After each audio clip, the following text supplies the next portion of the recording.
Good evening, everyone.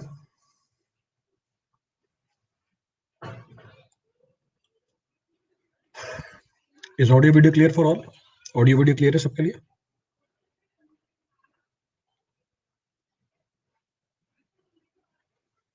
Clear है. So audio video is clear for all. Last class में कहाँ तक पहुंच गए थे? Permeability complete कर ली थी हमने. So the last class we are done with the permeability of the soil. So today we have to start with the seepage. So very important topic from examination point of view. तो soil में अगर problem आती है gate TSC में तो seepage की problem होती है. You will get one problem from the seepage also. Moreover, जो टॉपिक है वो आपके 2-3 सब्जेक्ट में भी आता है, ओवरलैप होता है. एनवायरमेंट में भी है इसका रोल. ये सीपेज में जो कंसेप्ट लगते हैं वो आपके हाइड्रोलॉजी में भी आते हैं. The same concept of seepage comes in hydrology. The same concept of seepage comes in irrigation also. तो इरिगेशन में भी आता है, हाइड्रोलॉजी में भी आता है, आपका एनवायरमेंट में भी आता है और यहाँ सॉइल में भी आता है. तो सब जगह इन्वॉल्व है seepage, everywhere it is involve. तो सिग्निफिकेंट इंपॉर्टेंस रखता है ये टॉपिक हमारा. तो फिर आराम से बात करेंगे डिटेल में एक एक पॉइंट को समझते हुए. We will talk all the technical aspects of this particular topic. तो स्टार्ट करते हैं पूरी कहानी को. So our next point of discussion is seepage analysis. Next point of discussion is seepage analysis. तो मैं सीपेज की एनालिसिस करनी है सॉइल के अंदर, to carry out the analysis of the seepage in the soil. तो before talking about the seepage analysis in detail, इसको detail में समझने से पहले हमें ये पता होना चाहिए किसी भी गिवन पॉइंट पे इन अवर सॉइल मीडियम, बात कर रहे हैं सॉइल मीडियम की, at any given point in the soil medium the total head that will be available, the total head that will be available with the water will be equal to what.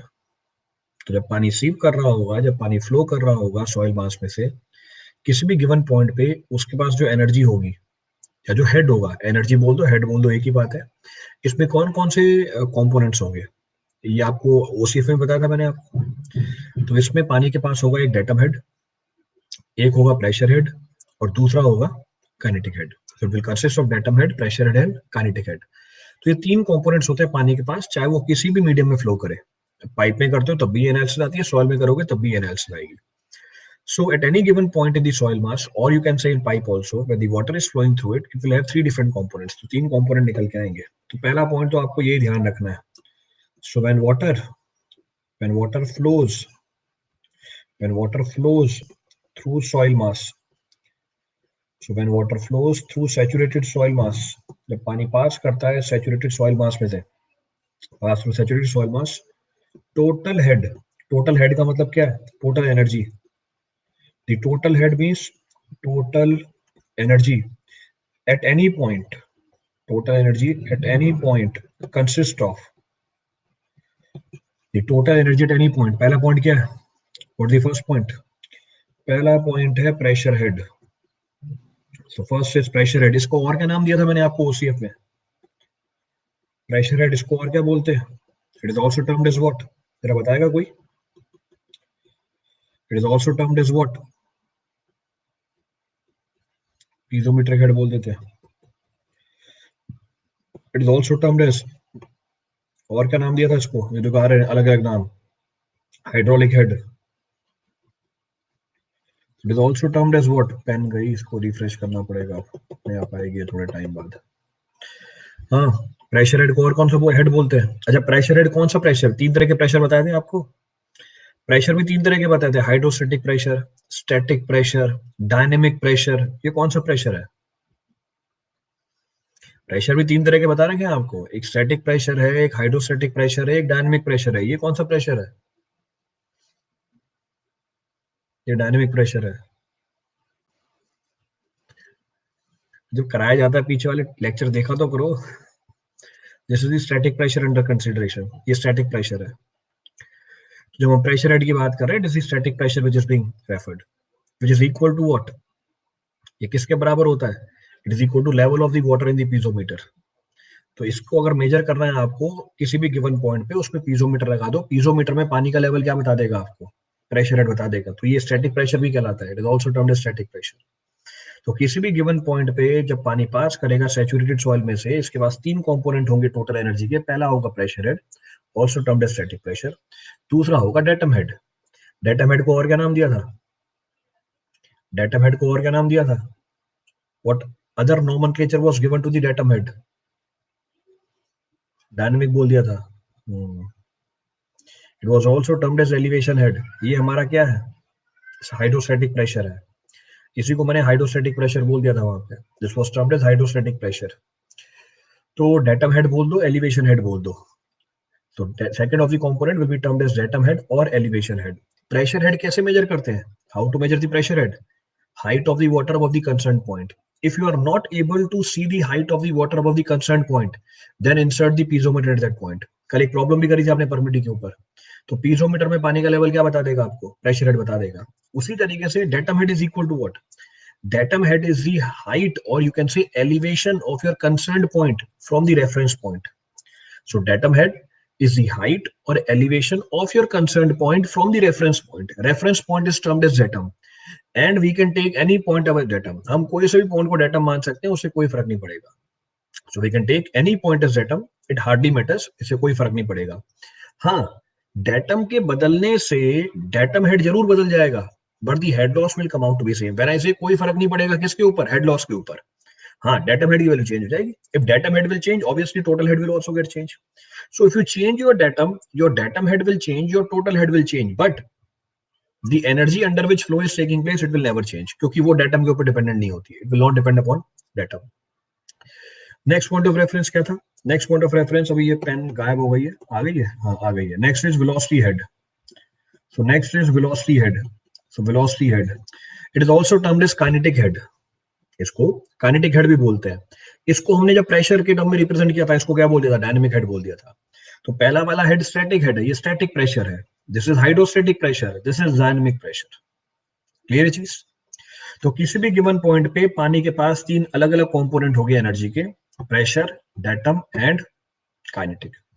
Now अब मैं इसको आगे carry forward कर रहा हूं soil के अंदर।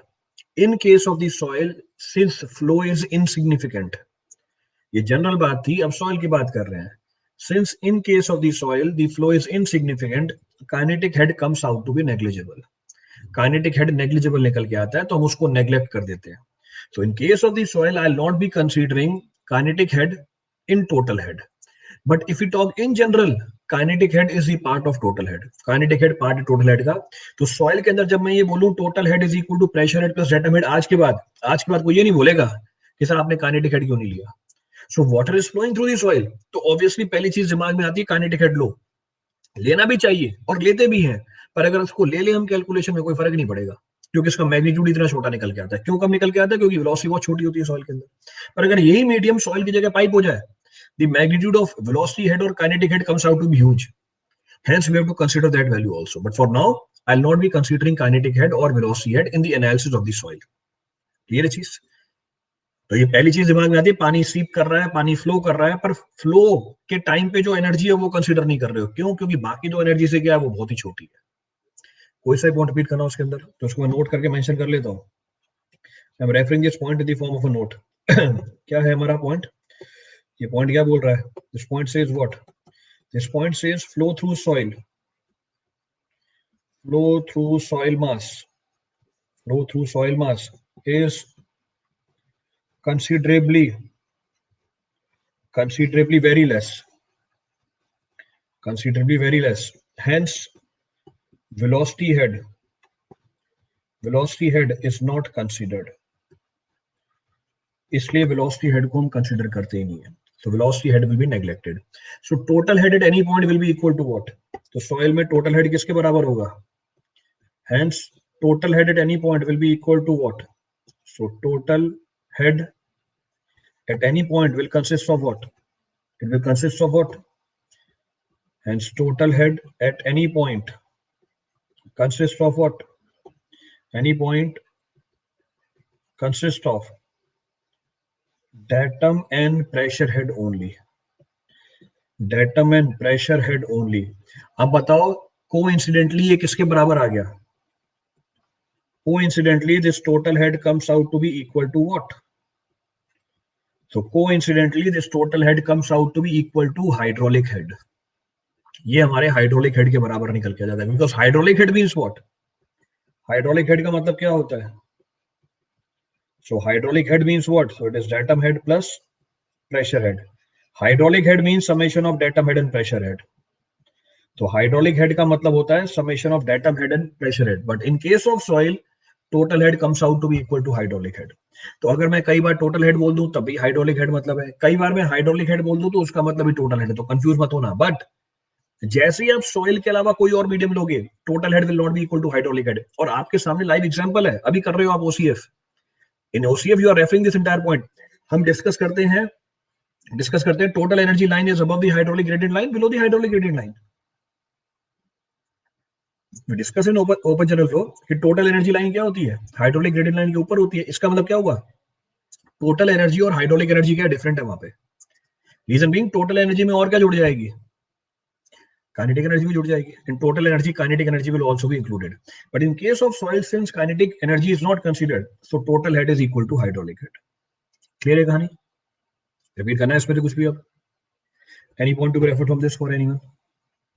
अगर हमारा कंसर्न पॉइंट रेफरेंस पॉइंट के ऊपर है तो हम डेटम हेड क्या लेंगे, will take datum head as positive.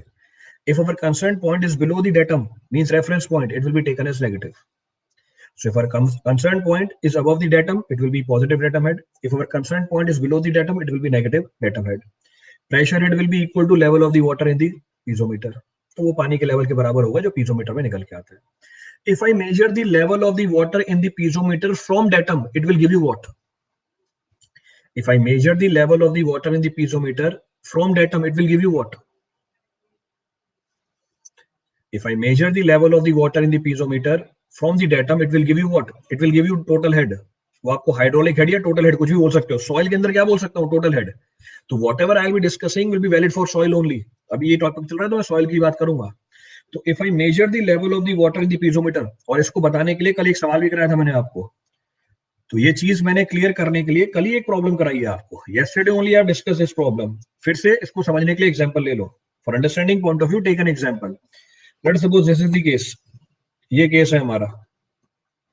RL is equal to 104 meter. So RL is equal to 101.5 meter. RL is equal to 90 meter. फिर गायब हो गया ये. So RL is equal to 90 meter. So arbitrary I have given you 3 points. Arbitrary मैंने आपको 3 point दे दिए हैं. So for understanding point of view, arbitrary I have given you 3 points. First, level of the water in the piezometer, RL 104 meter. The point at which piezometer is inserted, their RL is 101.5 meter. And there is one more RL, let us suppose it is equal to 90 meter. मैंने एक और RL ले लिया, उसको कितना बोल दिया, 90 metre बोल दिया. So one more RL is taken. तो एक और RL लिया 90 मीटर का. And my datum is RL equals to 90 meter. My datum is RL equals to 90 meter. तो मुझे बताओ, the point at which piezometer is inserted, their datum head is what? The point at which where piezometer is inserted, datum head is what? जिस point पे हमने piezometer को insert किया वहां पे datum head क्या है? So our concerned point will give you the datum head of what? 11.5 meter. Because your concerned point is 11.5 meter above the datum. आपका जो concerned point है वो 11.5 meter ऊपर है किससे? datum से. So this is our concerned point A. मेरे को यहाँ पे सारी कैलकुलेशन करनी है. So I'll say datum head here will be equal to how much? 101.5 minus 90. So coming out to be 11.5 meter. ये मेरा datum head होगा. Clear चीज? Now I have to find pressure headed point A. What is pressure headed point A? What is pressure headed point A? It's the level of the water in the piezometer. So level of the water in the piezometer. So level of the water in the piezometer is equal to 104. So level of the water in the piezometer is equal to 104 minus 101.5. So minus 101.5 coming out to be how much? 2.5 meter. ये pressure head बस. But if I measure the level of the water in the piezometer from datum, it is coming out to be how much? If I measure the level of the water in the piezometer directly from the datum, it will be equal to 104 minus 90 coming out to be how much? 104 minus 90 coming out to be how much? Coming out to be 14 metre, जिसको मैं और कैसे निकाल सकता हूं? ये जो 14 metre का टोटल हेड है, अभी मैंने कैसे निकाला? Difference of the level of the water in the piezometer from the datum. इसको मैं और कैसे निकाल सकता हूँ? It is equal to datum head plus pressure head. तो टोटल हेड निकालने के, यानी हाइड्रोलिक हेड निकालने के दो तरीके हैं। एक, डेटम हेड निकालो, प्रेशर हेड निकालो, दोनों को जोड़ दो। दूसरा, पीजोमीटर में पानी का लेवल डायरेक्टली कहां से मेजर कर लो? पीजोमीटर में पानी का लेवल डायरेक्टली कहां से मेजर कर लो? डेटम से मेजर कर लो। ये आपको हाइड्रोलिक हेड देगा। मैं सॉइल में इसे क्या बोल दूंगा? मैं सॉइल में इसे टोटल हेड बोल दूंगा। I indicate this as total head. Clear है पूरी स्टोरी? रिपीट करना है कोई पॉइंट इसमें से? Any point to be refer from this for anyone? तो एक बेसिक जानकारी दी है आपको, आगे संभाल के रखना, हर जगह काम आएगी है। Everywhere this concept will be utilised. समझाने के लिए एक एग्जांपल भी दे दिया आपको। For understanding point of view one example is also given to you. Clear है पूरी कहानी? वेट करना है इसमें से कुछ।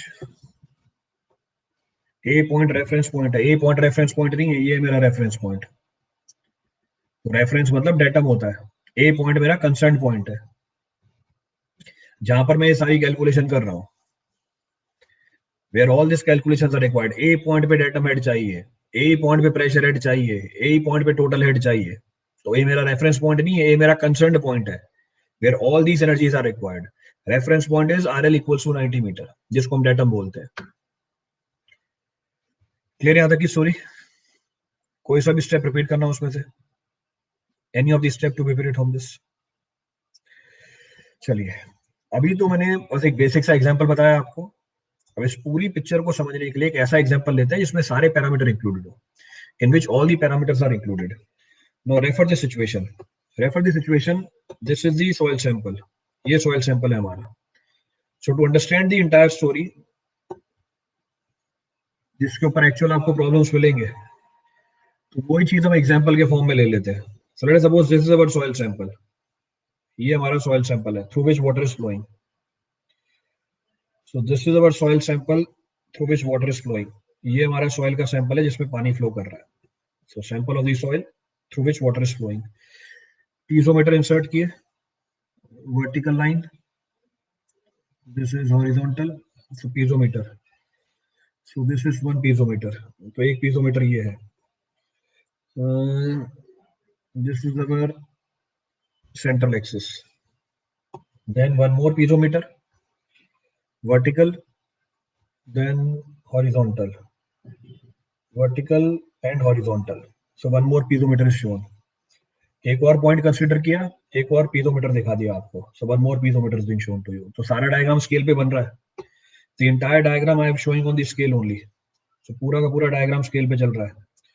सो the entire diagram can be referred on the scale. उसकी पूरी रेफरेंस निकाल सकते हो आप स्केल पे। Let us suppose this angle is theta. This angle is, this length is L. This is L dash. This is 0.1. This is 0.2. This is 0.3. ये 0.3 है हमारा. This is 0.3. Level of the water in the piezometer. Level of the water in the piezometer. Level of the water in the piezometer. तो पानी का level piezometer में दिखाया, join कर दिया। तो पानी के लेवल को ज्वाइन कर दिया। So level of the water in the piezometer is being shown to you. So level of the water in the piezometer. Let's suppose this is equal to H1. Let's suppose this is equal to H3. Let's suppose this is equal to H2. तो ये पानी के level भी आपको mark करके दे दिए। So level of the water is also being marked. H2. This is H3. This is H1.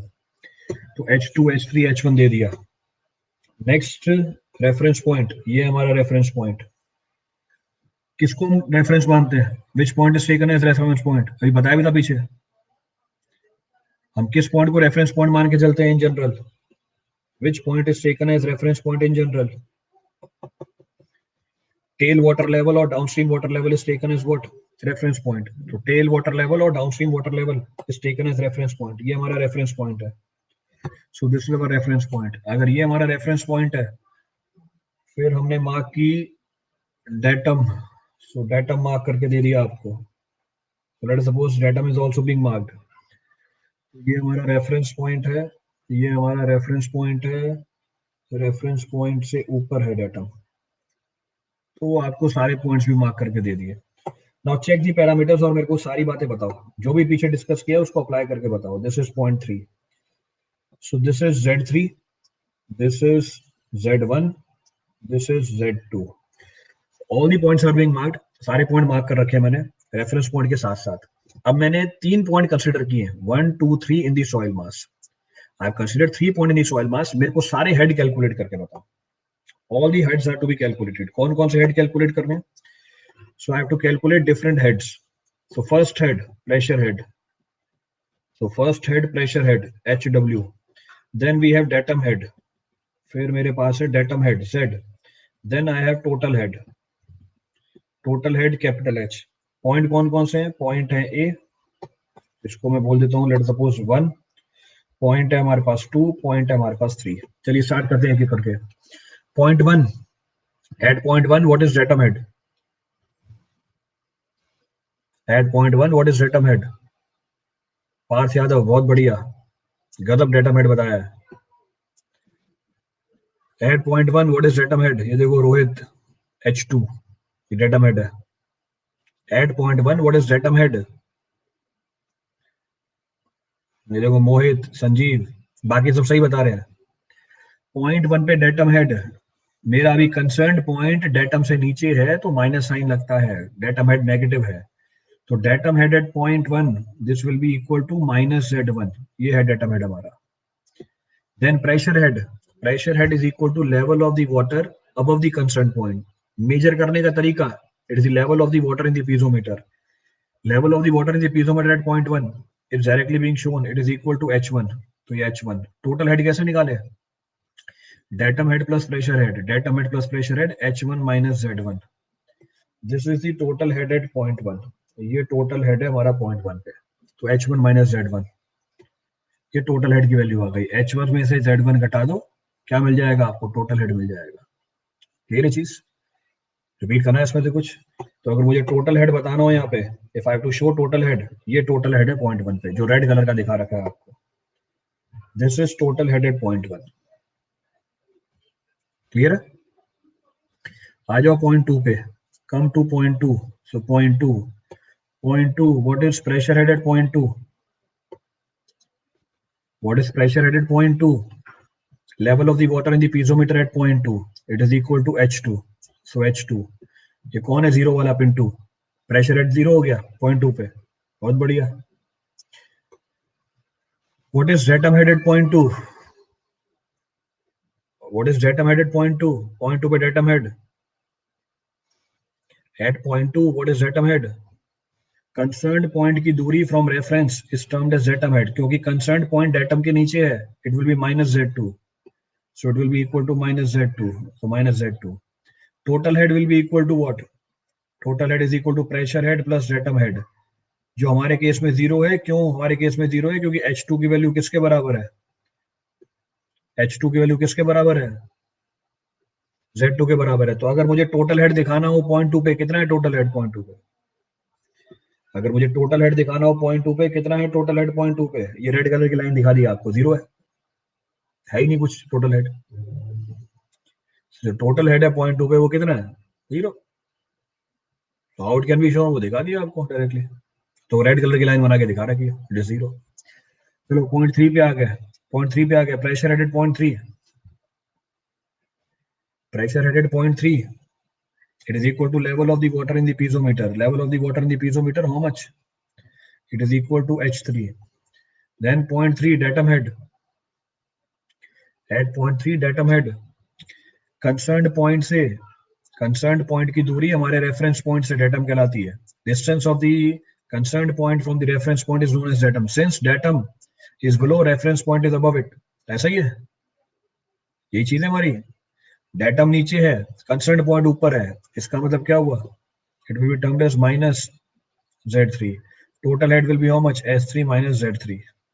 Clear है चीज? Now H3 minus Z3 can be shown also in the diagram. तो अगर मैं शो करूं, if I show it in the diagram, ये है हमारा, ये है हमारा H3, टू कितना है, 0, टोटल हेड इज 0। क्लियर है पॉइंट? रिपीट करना है इसमें तो कुछ।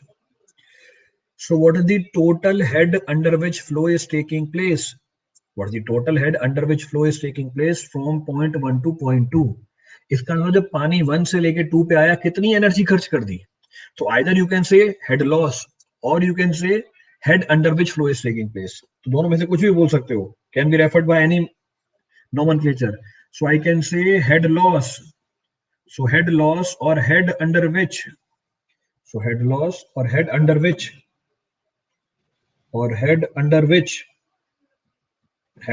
which flow takes place. Head under which flow takes place. Flow takes place from 1 to 2. From 1 to 2. कैसे निकालेंगे ये? It will be equal to total head at point 1 minus total head at point 2. Total head at point 1 coming out to be how much? H1 minus Z1. So total head at point 1, it is equal to H1 minus Z1, and head at point 2 is 0. So it comes out to be how much? It comes out to be H1 minus Z1. जरा देख रहे diagram में किसके बराबर आ रही है, जो पहले दिन से पता नहीं कितनी बार बता दिया आपको. Loss of head between the 2 points or hydraulic head under which flow takes place between the 2 concerned point is equal to difference of the level of the water above the 2 concerned point. उन दो concerned point के ऊपर जो पानी के level का difference है वही क्या है हमारा head loss. तो हमारा पॉइंट 1 था, पॉइंट 2 था, पॉइंट 2 और पॉइंट 1, इन दोनों पानी के लेवल का डिफरेंस आपको क्या बता देगा? हेड लॉस बता देगा 1 से लेके 2 तक. अब इसी लॉजिक से बताओ what the head loss from point 1 to 3. From the same logic indicate the head loss from point 1 to 3. जब पानी 1 से लेके 3 पे चल के आया कितनी एनर्जी खर्च करी? H1 minus H3. H1 कितना है? H1 minus Z1. H3 कितनी है? H3 minus Z3. So loss of head between point 1 and 3. अब वो तो मैंने मैथमेटिकली लिखा हुआ है, कंसेप्चुअली बताना हो कैसे बताऊंगा? It is equal to difference of the level of the water above the 2 concern point. ये है. तो जब पानी कहां से कहां आया? 1 से लेके 3 तक आया, कितनी एनर्जी खर्च करी उसने? H13 एनर्जी खर्च करी है. So difference of the level of the water above the 2 concerned point will be termed as what? Head loss. इसको हम head loss बोल देते हैं. क्लियर है चीज? रिपीट करना है इसमें से कुछ किसी के लिए? Any point to be referred from this for anyone? कोई सा पॉइंट रिपीट करना उसमें से. क्लियर है यहाँ तक की कहानी? What is the loss of head between point 3 and 2? What is the loss of head between point 3 and 2? जब पानी 3 से लेके 2 तक चल के आया तो H3 minus H2, it means H3 minus Z3 minus 0.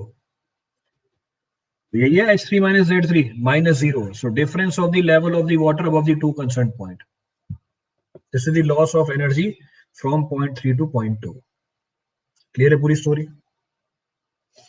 तो अभी तक तो आपको बस बेसिक जानकारी दी है हेड की. Basic information regarding the head is given to you.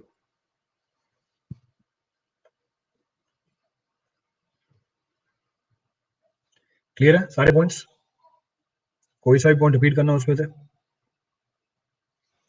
Then what is hydraulic gradient? Then what will be hydraulic gradient for this case? What will be hydraulic gradient in this case? Hydraulic gradient क्या होगा? So head under which flow is taking place. So head under which flow is taking place to the length of flow. To the length of flow. What about length of flow? What about length of flow? Length of flow कितनी है? L है. L dash मत कर देना. Don't make it L dash. अब सवाल में क्या करेगा? सवाल में आपको L dash की वैल्यू दे देगा जान पूछ करके, और वो L dash ही मत डाल के आ जाना वहां पे. Length of flow is not L dash. मैंने तो डायग्राम में L दिखाई है, वो L दिखाएगा भी नहीं आपको. तो आपको लेंथ ऑफ फ्लो कंसीडर करनी है. और अगर और डिटेल में जाना है, एक्चुअल में तो लेंथ ऑफ फ्लो L भी नहीं है. In actual the length of flow is not equal to L also. Actual में तो लेंथ ऑफ फ्लो क्या है? L से भी ज्यादा है. तो in actual the length of flow is even more than L. पर क्योंकि उसका डाटा हमें गिवन नहीं है, since the data is not given to us, तो क्योंकि हमारे को डाटा मेंशन्ड नहीं है, हम क्या मान लेंगे? We'll assume that value to be equal to L. तो हम वो वैल्यू L लेके चल देंगे. ये क्या आ गई हमारी? हाइड्रोलिक ग्रेडियंट आ गई निकल के. This is our hydraulic gradient. So basic जानकारी दी आपको हेड के बारे में. Basic information regarding the head is given to you. क्योंकि अगर ये चीजें क्लियर नहीं है, आगे परेशान हो जाओगे कि सर ये डायरेक्टली कैसे लिख दिया. क्लियर है पूरी कहानी? रिपीट करना है इस पहले कुछ भी?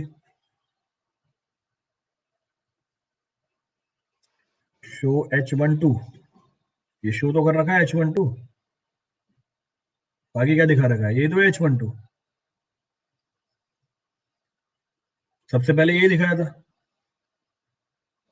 दिमाग कर तो रखा है ये।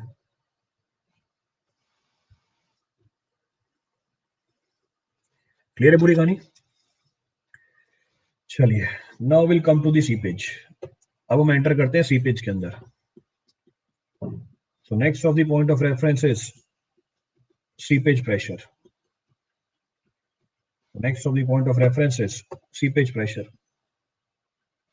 अब क्या है seepage pressure? What is seepage pressure? That is the main point to be understood.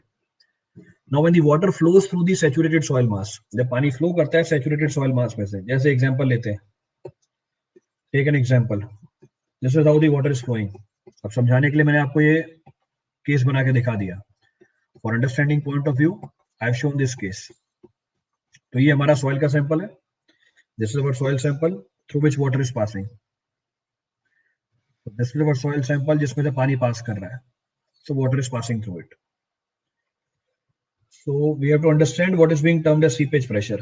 हमें ये समझना है कि सीपेज प्रेशर का फंडा होता क्या है, क्योंकि बहुत ही ट्रिकी चीज है, गलती होने के चांसेस हमेशा रहते हैं इसके अंदर।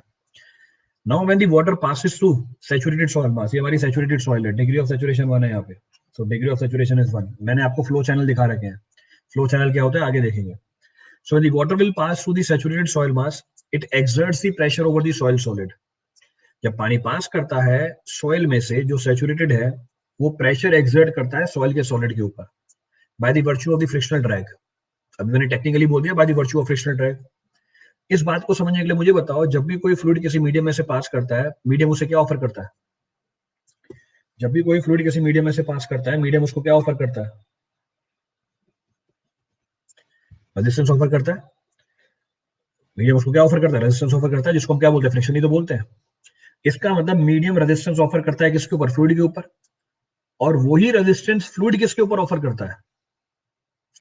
वही रेजिस्टेंस फ्लूइड किसके ऊपर ऑफर करता है? मीडियम के ऊपर ऑफर करता है। इस बात को समझने के लिए, इस बात को समझने के लिए मैंने सॉइल के अंदर एक सॉलिड को कंसीडर कर लिया। तो पहले आपको एक ब्रॉड पिक्चर दिखाई कि देखो ये सॉइल का सैंपल है, इसमें से मैंने एक एलिमेंट बाहर निकाला, जो मैंने शेड किया हुआ है उस एलिमेंट को मैंने बाहर निकाल दिया, उस एलिमेंट को बाहर निकाला और आपको जूम करके दिखा दिया, ये वो सॉइल का पार्टिकल है जिसके हम एनालिसिस कर रहे थे। ये वो सॉइल का पार्टिकल है जिसके हम एनालिसिस कर रहे थे। इसके चारों तरफ से कौन फ्लो कर रहा था? इसके चारों तरफ से कौन फ्लो कर रहा था? ये पानी फ्लो कर रहा था, चारों तरफ से पानी फ्लो कर रहा था। और ये सॉइल का सॉलिड क्या कर रहा था? पानी को फ्लो करने दे रहा है या नहीं करने दे रहा? ये सॉइल का सॉलिड पानी को फ्लो करने दे रहा है, नहीं करने दे रहा? नहीं करने दे रहा, उसको रेजिस्टेंस ऑफर करता है। इसको टेक्निकली क्या बोलते हैं सॉइल के अंदर? इस रेजिस्टेंस को सॉइल के अंदर टेक्निकली क्या बोलते हैं? अभी सब्जेक्ट खत्म किया है पूरा आपने, पीछे चैप्टर खत्म किया है पूरा आपने, परमिबिलिटी बोलते हैं, जो भी हमारा पिछला वाला चैप्टर था हमारा। तो ये सॉइल का सॉलिड रेजिस्टेंस ऑफर करता है किसके ऊपर? It offer the resistance over the fluid. तो ये फ्लो नहीं होने देगा इसको, तो रेजिस्टेंस ऑफर करी, तो ये रेजिस्टेंस ऑफर करी। तो सॉइल के सॉलिड ने क्या किया? रेजिस्टेंस ऑफर करी किसके ऊपर? सॉइल के सॉलिड ने रेजिस्टेंस ऑफर करी किसके ऊपर? फ्लूइड के ऊपर। तो ये फ्लूइड को फ्लो नहीं होने देता, ये रेजिस्टेंस ऑफर करता है, it offers the resistance over the fluid. इसको हमने सॉइल की प्रॉपर्टी बोल दी थी permeability. It was termed as the property of the soil, termed as permeability. तो अगर मुझे ये रेजिस्टेंस दिखाना होगा, मैं किसके ऊपर दिखाऊंगा resistance? If I have to show this resistance, I will show this resistance on what? I will show this resistance on fluid, क्योंकि अभी मैं बात कर रहा हूं किसकी? फ्लूइड की। तो ये फ्रिक्शन लगाया किसने? ये फ्रिक्शन लगाया सॉइल के सॉलिड ने पानी के ऊपर। अब जितना फ्रिक्शन, जितना रेजिस्टेंस सॉइल के सॉलिड ने पानी के ऊपर लगाया, उतना ही फ्रिक्शन पानी भी सॉइल के सॉलिड के ऊपर लगाता है, बस डायरेक्शन अपोजिट होती है। Only the direction is opposite. इसका मतलब इतना का इतना ही फ्रिक्शन हमारा पानी किसके ऊपर लगा देगा? सॉइल के सॉलिड के ऊपर लगा देगा। कहने का मतलब ये जो फ्रिक्शन है इंटरनल फोर्स है। कहने का मतलब ये जो फ्रिक्शन है ये हमारी इंटरनल फोर्स है। तो अगर मैं पानी और सॉइल के सॉलिड को सिस्टम मान लूं, अगर मैं पानी और सॉइल के सॉलिड को सिस्टम मान लूं, इस फोर्स का क्या इंपैक्ट पड़ेगा? अगर मैं पानी और सॉइल के सॉलिड को मिला के सिस्टम मान लूं, तो इस फोर्स का क्या इंपैक्ट पड़ेगा? इस फोर्स का क्या इंपैक्ट पड़ेगा? कोई इंपैक्ट नहीं पड़ेगा, इंटरनल फोर्स है, कैंसल आउट हो जाएगी वो। पर अगर मेरा सिस्टम पानी है, अगर मेरे को स्टडी करना है पानी को, पानी के ऊपर क्या लग रही है? फ्रिक्शनल फोर्स लग रही है, आपको दिखानी पड़ेगी। उसी तरीके से अगर मेरा पॉइंट ऑफ स्टडी है सॉलिड, सॉलिड के ऊपर भी क्या लग रही है? फोर्स लग रही है। तो सॉलिड के ऊपर भी ये फोर्स निकल के आ रही है। यहां से एक जानकारी और मिली, हमने इस प्रॉपर्टी को बोल दिया था, मतलब पानी के ऊपर जो फ्रिक्शन लग रहा था, इसका नाम क्या रखा आपने? परमेबिलिटी। पानी के ऊपर जो आपने फोर्स लगाया उसका नाम क्या रख दिया? परमिटी रख दिया, जो फ्रिक्शन लगाया। और सॉलिड के ऊपर जो फोर्स लगा उसको हमने बोल दिया seepage force. This is termed as seepage force. इसको सीपेज फोर्स बोल दिया जाता है, या सीपेज प्रेशर बोल दिया जाता है। फोर्स बोल दो, प्रेशर बोल दो, एक ही बात है, it is one and the same thing. अब क्योंकि मैं फोर्स के टर्म में बात कर रहा हूं, मैंने सीपेज फोर्स बोल दिया। तो जब पानी पास करता है सॉइल के थ्रू, ये प्रेशर एक्सर्ट करता है किसके ऊपर? सॉइल के सॉलिड के ऊपर, by the virtue of what? Frictional drag. तो फ्रिक्शन ही तो है ये। और इसको हम क्या बोल देते हैं? सीपेज प्रेशर बोल देते हैं।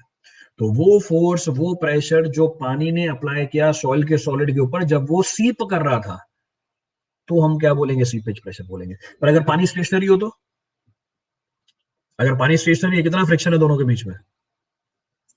इफ द वाटर स्टेशनरी, कोई फ्रिक्शनल फोर्स नहीं है, कोई सीपेज फोर्स नहीं है, there is no seepage force. यहां से एक चीज और समझ में आई, सॉलिड के ऊपर ये सीपेज फोर्स किस डायरेक्शन में लगती है? सॉलिड के ऊपर ये सीपेज फोर्स किस डायरेक्शन में लगती है? उसी डायरेक्शन में लगती है जिस डायरेक्शन में पानी फ्लो कर रहा है। तो यहां से कंक्लूजन और निकल के आ गया। So seepage force always acts in the direction of flow. Seepage force हमेशा डायरेक्शन ऑफ फ्लो के में ही एक्ट करेगा। तुम्हारी डायरेक्शन ऑफ फ्लो ये थी, this was the direction of flow. तो सीपेज फोर्स भी कहां लग रहा है? इसी डायरेक्शन में लग रहा है। तो it always acts in the direction of flow. तो ये हमारी डायरेक्शन ऑफ, क्लियर है कहानी? रिपीट करना है इसको कुछ भी? Any of the point to be referred from this for anyone? अभी जो सीपेज प्रेशर लगती है सॉइल के सॉलिड के ऊपर, ये जो सीपेज प्रेशर लगती है सॉइल के सॉलिड के ऊपर, it is equal to what? It is equal to hydraulic head under which flow is taking place to the unit weight of water. And hydraulic head under which flow is taking place, ये आपने अभी calculate करना सीख लिया। This is the head under which flow is taking place. कैसे निकालोगे? Original head minus final head. तो जितने हेड के अंदर पानी फ्लो कर रहा है उसको पानी के यूनिट वेट से मल्टीप्लाई करोगे, ये किसका मैग्नीट्यूड दे देता है? वो सीपेज प्रेशर का मैग्नीट्यूड दे देता है जिसकी हम बात कर रहे हैं, which we are talking about here. Clear है पूरी कहानी? Any of the point to be referred from this for anyone? बेटा परमिबिलिटी सॉइल की प्रॉपर्टी है, परमिबिलिटी फोर्स नहीं है। परमिबिलिटी इज नॉट फोर्स, जो मैं उसका डायरेक्शन बताऊंगा। तो जब कोई चीज रेफरेंस के लिए दी जाती है उसको पढ़ के रट मत लिया करो, वो समझाने के लिए मैंने बताइए। सर परमिबिलिटी के अपोजिट डायरेक्शन में लगती है, मतलब परमिबिलिटी का डायरेक्शन होता है। मतलब आपके स्टेटमेंट का मतलब ये हुआ कि परमिबिलिटी का भी डायरेक्शन है। ये परमिबिलिटी का डायरेक्शन कब से आने लग गया? वो समझाने के लिए आपको बस बताया था कि दिमाग में एक पिक्चर बन जाए, और वो रटने की आदत है कि देखो डायग्राम में दिखाया परमिबिलिटी के अपोजिट, तो परमिबिलिटी के अपोजिट लगता है वो। चलिए आगे बढ़ते हैं। क्लियर है पूरी कहानी? रिपीट करना है इसको कुछ भी? सो क्या डिस्कस किया अभी तक हमने? What is being discuss? So we have mentioned when water flows, so mentioned when water flows, when water flows through saturated soil mass, through saturated soil mass, it exerts the pressure over the soil solids. It exerts the pressure over soil solids. It exerts the pressure over soil solids by virtue of frictional drag. By virtue of frictional drag. By virtue of frictional drag, termed as seepage pressure, जिसको हम क्या बोल देते हैं? Seepage pressure बोल देते हैं। So termed as seepage pressure. अब ये किसके बराबर होता है? It's equal to what? We can say this seepage pressure, seepage pressure is equal to, ये सीपेज प्रेशर किसके बराबर होती है? H into gamma W। और सबसे इंपॉर्टेंट चीज है H को समझना, the most important aspect is H, इसलिए H को मैं डिफाइन करके दे रहा हूं। H is the hydraulic head. So H is the hydraulic head under which flow is taking place. तो ध्यान रखना ये हाइड्रोलिक हेड अवेलेबल नहीं है, hydraulic head under which flow is taking place वो है। So H is the hydraulic head under which flow takes place, under which flow takes place. तो इस चीज का ध्यान रखना, H is not the total hydraulic head, H is the hydraulic head under which flow is taking place. इस चीज को highlight कर रहा हूं और ऑलमोस्ट हर क्लास में मेरे को चिल्लाना पड़ेगा इसके बारे में. ये देखो, ये चीज हाईलाइट करके बताई थी. ये टोटल हाइड्रोलिक हेड नहीं होता है, ये वो हेड होता है जिसके अंदर फ्लो हो रहा है. तो जिस हेड के अंदर फ्लो हो रहा है from one point two another point, उस हेड को पानी के यूनिट वेट से मल्टीप्लाई कर दो, क्या निकाल के दे देगा वो आपको? सीपेज प्रेशर निकाल के दे देगा. बाकी सीपेज प्रेशर होती क्या है वो आपको पीछे बता दिया मैग्नीफाई करके. That have magnified there. कोई सा भी पॉइंट रिपीट करना हो अभी तक की कहानी में, any of the point to be referred up till now, क्योंकि आगे सिर्फ मैथमेटिकल कैलकुलेशन है, कुछ बता नहीं है इसके अंदर. तो जो भी कंसेप्चुअल चीजें वो तो अभी बता दी है.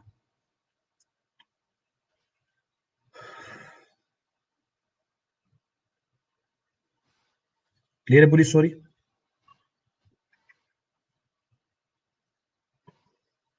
इन दोनों में डिफरेंस क्या? अभी पीछे क्या बताया था? अभी पीछे ये तो जानकारी दी थी आपको. वाह गजब, पीछे समझ में आ गया? हाँ सर समझ में आ गया. अब जब वही चीज आगे लिख दी, जब वही चीज आगे मेंशन कर दी, तो समझ में नहीं आ रहा. लो, क्या फर्क है इसके अंदर?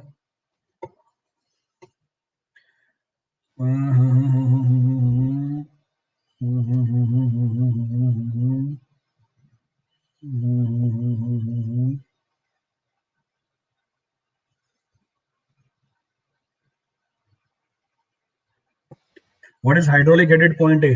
Point one. हाँ बेटा, यही तो लिखा है अभी यहाँ पे. देखो ना, ये लिखा तो है. देखो जट नंबर 3, जो चीज लिखी हुई है वही पूछ रहे हो. सर कैन वी से it is head under which flow is taking place. अभी ये चीज बता के आया हूँ पीछे.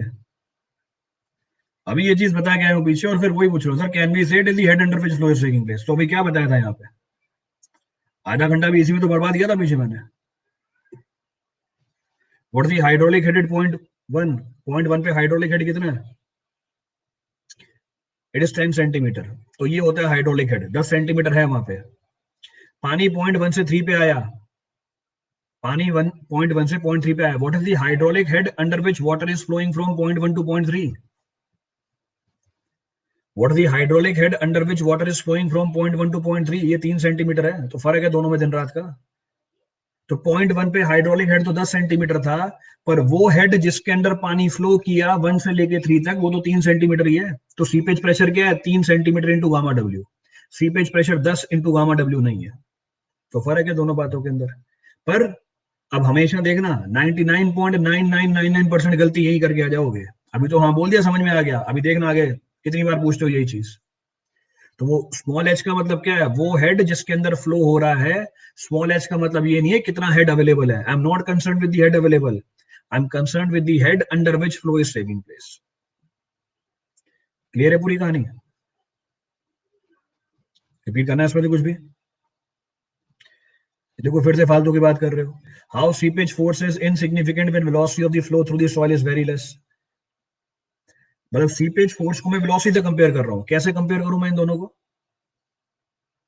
How come you are comparing seepage force with the velocity of flow? मतलब सीपेज फोर्स को वेलोसिटी ऑफ फ्लो से कंपेयर कैसे करो, पहले तो ये बताओ. मतलब वेलोसिटी है 2 मीटर पर सेकंड, सीपेज फोर्स है 10 किलो न्यूटन. कौन ज्यादा है इसमें से? मतलब वेलोसिटी है 2 मीटर पर सेकंड, सीपेज फोर्स है मेरा 10 किलो न्यूटन. तो सर वेलोसिटी तो 2 मीटर पर सेकंड है, ये सीपेज फोर्स 10 किलो न्यूटन कैसे आ गया? तो ये चीज पूछ रहे हो मुझसे.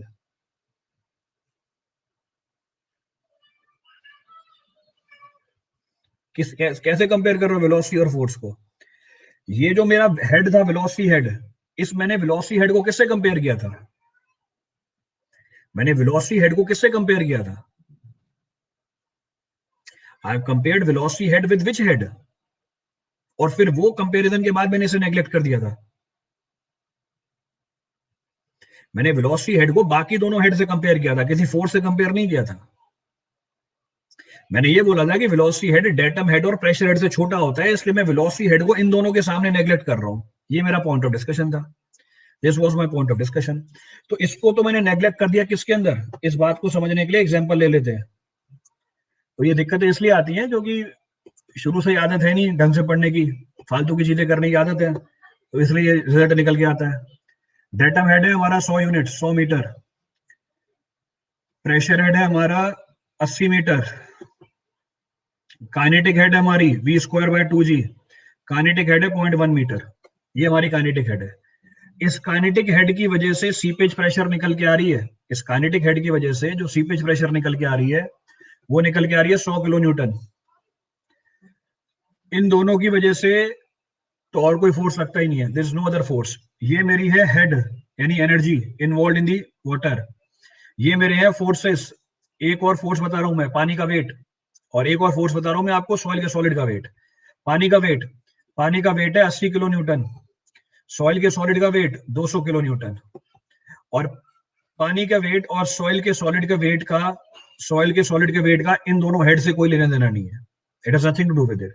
अब मैंने पहले कंपैरिजन क्या करी, मैंने बोला काइनेटिक हेड इन दोनों से छोटा होता है, तो जब मैं हेड की कैलकुलेशन करूंगा मैं बोल सकता हूं 100 + 80 + 0.1 इज अप्रोक्सीमेटली इक्वल टू 180। ये चीज बोली थी मैंने आपको, this was the point of discussion कि काइनेटिक हेड इन दोनों हेड से छोटा होता है, इसीलिए मैंने इसको नेग्लेक्ट कर दिया और टोटल हेड किसको मान लिया, टोटल हेड मान लिया मैंने डेटम हेड और प्रेशर हेड को। अब मैं बात कर रहा हूं टोटल फोर्सेस की। सर काइनेटिक हेड तो बहुत छोटा था, तो सर ये फोर्स कैसे सिग्निफिकेंट हो गया? भाई हेड से फोर्स थोड़ी निकल के आएगा, फोर्स को तो बाकी फोर्सों से कंपेयर करूंगा मैं। जब मैं टोटल फोर्स निकाल रहा हूं मेरे सॉइल के सैंपल के अंदर, टोटल फोर्स निकल के आ रही है 100 किलो न्यूटन। तो total force in the soil sample, seepage force निकल के आई 100 किलो न्यूटन, पानी का वेट आया 80, सॉलिड का वेट आया 280, और इसको मैं नहीं बोल सकता it is equal to, it is not equal to 280।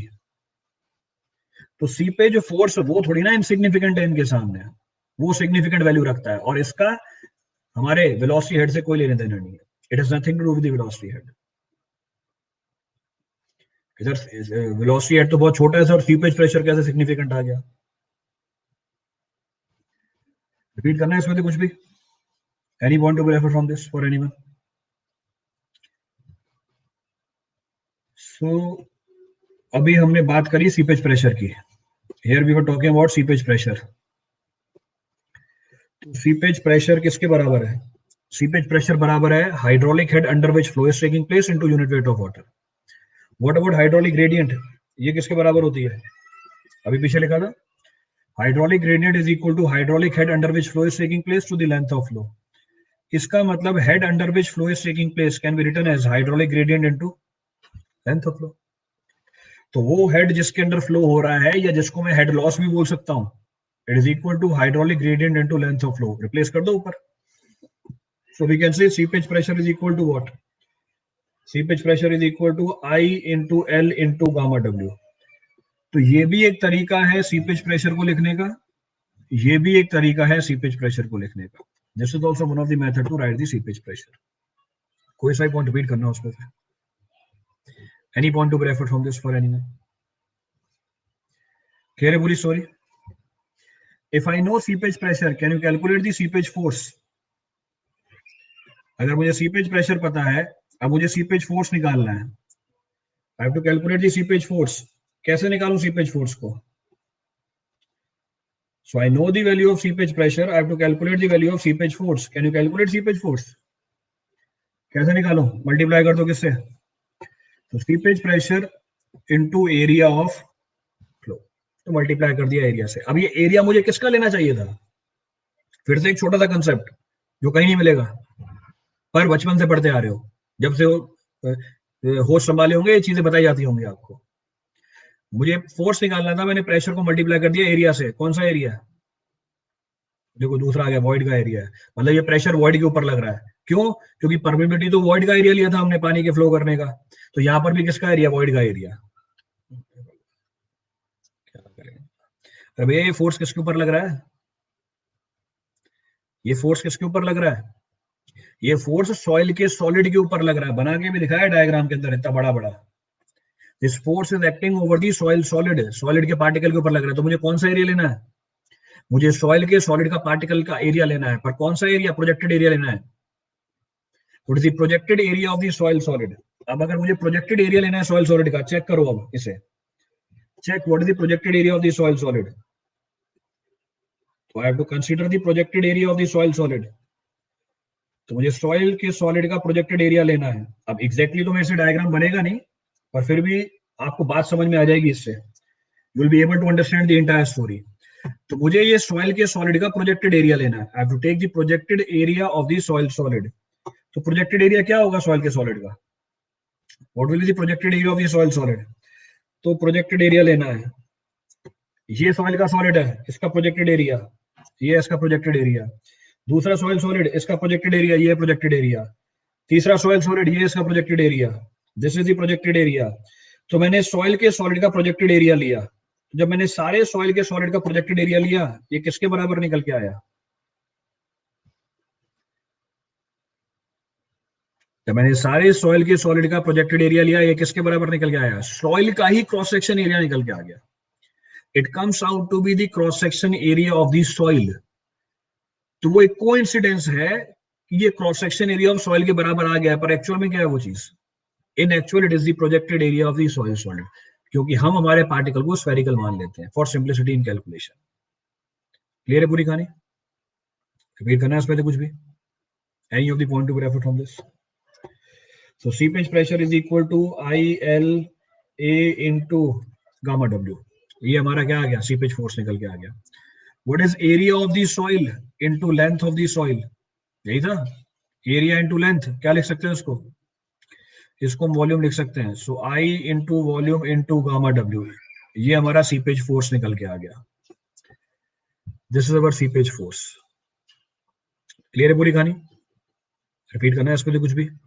Any of the point to be repeated from this for anyone? Clear है? तो इसी लॉजिक के हिसाब से what will be the seepage force? Seepage force per unit volume. Seepage force per unit volume. तो अब मैं calculate कर रहा हूं seepage force per unit volume. क्या बोलते हैं इसको? Seepage force per unit volume, also termed as what? also termed as what? Specific seepage force। तो स्पेसिफिक सीपेज फोर्स। तो अब मेरा एम है स्पेसिफिक सीपेज फोर्स को निकालना, तो उसको मैंने लिख दिया एसपीएस, स्पेसिफिक सीपेज फोर्स। तो specific seepage force is equal to seepage force per unit volume. It comes out to be how much? It comes out to be I into gamma W. किस direction में लगेगा? It will act in which direction? In the direction of flow. तो ये हमेशा direction of flow की direction में लगता है। तो अभी तक तो आपको बस बेसिक जानकारी दी है, सीपेज क्या है, सीपेज फोर्स क्या है, हाइड्रोलिक हेड क्या होती है, हेड अंडर विच फ्लो क्या होता है। So basic information regarding seepage is given to you. एक बेसिक जानकारी दे दी आपको सीपेज के बारे में। क्लियर है पूरी कहानी? कोई सा पॉइंट रिपीट करना उसके अंदर? तो जरा मुझे कोई बताएगा, ये जो सॉइल का सैंपल है हमारा, ये जो सॉइल का सैंपल है, इसमें रिजल्टेंट फोर्स कितना लग रहा है? ये जो मेरा सॉइल का सैंपल है, लेट अस सपोज ये सॉइल का सैंपल है जिसकी वॉल्यूम है 1 यूनिट। ये मेरा सॉइल का सैंपल है जिसकी वॉल्यूम है 1 यूनिट। तो उस volume is equal to 1 unit. तो मैंने बोल दिया इसका वॉल्यूम है 1 यूनिट। इस एलिमेंट के ऊपर रिजल्टेंट फोर्स क्या लग रही होगी? मैंने इस एलिमेंट को बाहर निकाल दिया, I have removed this element. कौन कौन से फोर्स लग रहे हैं इसके ऊपर, पहले तो ये बता दो। मैंने इस एलिमेंट को बाहर निकाला और बोला कौन कौन से फोर्स लग रहे हैं इसके ऊपर। देखो फ्रिक्शन, अब अभी भी फ्रिक्शन, फालतू की बात है यार, क्या तुम बाकियों से जाके पढ़ लो यार, बाकी लोग हैं ना जो, उनसे जाके पढ़ लो, रट लेना इन सबको। पहला फोर्स क्या लग रहा है? पहला लग रहा है स्पेसिफिक सीपेज फोर्स, अभी निकाला है बाहर। सीपेज फोर्स नहीं है, स्पेसिफिक सीपेज फोर्स। वॉल्यूम क्या लिखी हुई है? What the volume return? 1 unit है वॉल्यूम। तो डायरेक्टली बता दिया उसने आपको कि आपको seepage force per unit volume निकालनी है, इसका अंदर स्पेसिफिक सीपेज फोर्स निकालना है। तो पहला फोर्स क्या लग रहा है हमारा? स्पेसिफिक सीपेज फोर्स लग रहा है। किस डायरेक्शन में लग रहा है? हॉरिजॉन्टल डायरेक्शन में लग रहा है। तो पहला फोर्स ये निकल के आ गया। दूसरा फोर्स, दूसरा फोर्स, दूसरा फोर्स लग रहा है इसका खुद का वेट। दूसरा फोर्स लग रहा है हमारे सॉइल के सैंपल का खुद का वेट। तो सॉइल के सैंपल का खुद का weight, weight per unit volume क्या कहलाएगी? वेट पर यूनिट वॉल्यूम क्या कहलाएगी? Unit weight. कौन सी unit weight? Gamma saturated. Soil saturated हमारी, तो saturated weight of the soil. तीसरा फोर्स क्या लग रहा है? तीसरा फोर्स लग रहा है इसके ऊपर buoyancy force. Buoyancy force is equal to what?